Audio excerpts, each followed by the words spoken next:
Hello, gandang gabi boss idol.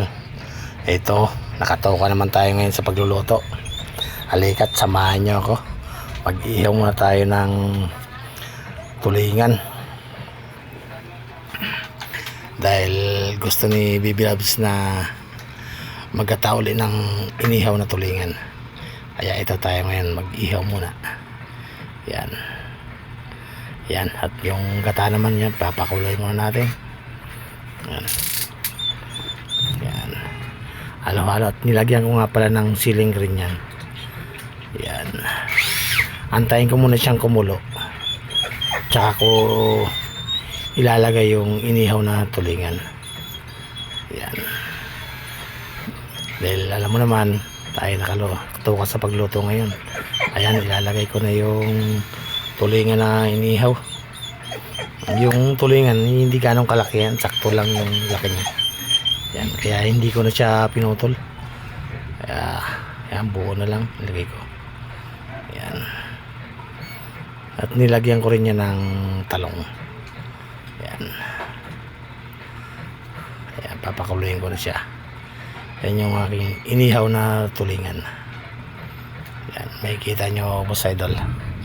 Kumbaga kanya-kanyang diskarte lang sa pagluluto. Basta ang importante masarap. Yan. Para ba yung lasa ay kakaiba. Yan. Yan yung aking ginataan na inihaw na tulingan. Yan.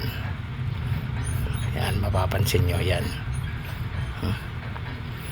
Hindi ko na mahalo yan kasi yan, ganyan na lang kasi ano siya, pag hinalo ko naman hinalo yan, matudurog.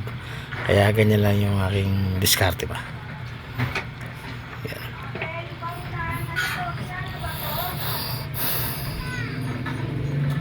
Ang mapapalakas naman ng kain ko nito boss idol.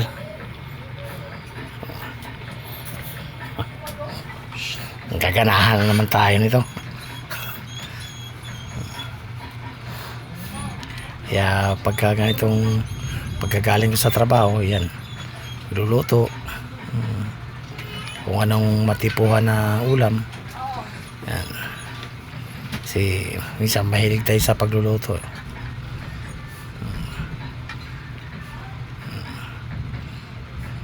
Kasi sa amin sa Bicol, mahilig kami sa gata. Kaya yan, puro luto-luto muna, puro ginataan. At syempre hindi nawawala yung sili dyan. Yan ang isa sa mga sangkap ko, yung sili. Pang appetizer ba. Yan.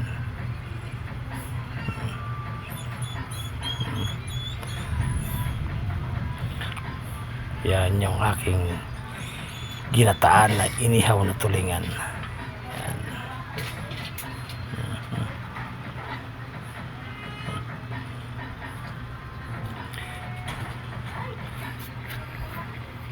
Yan, papansin nyo boss idol, mahilig tayo sa gata. Ayan, lagyan natin ng sili. Yan, medyo malapit na siya maluto. Kailangan kasi pag ako nagagata ng tulingan, yung bang gata ay pinapa brown ko. Yan. Siyempre laging may sili yan. Yan ang mga isa sa mga sangkap na pag nagluluto ako laging mayroong sili. Yan kasi aking paborito. Thank you for watching.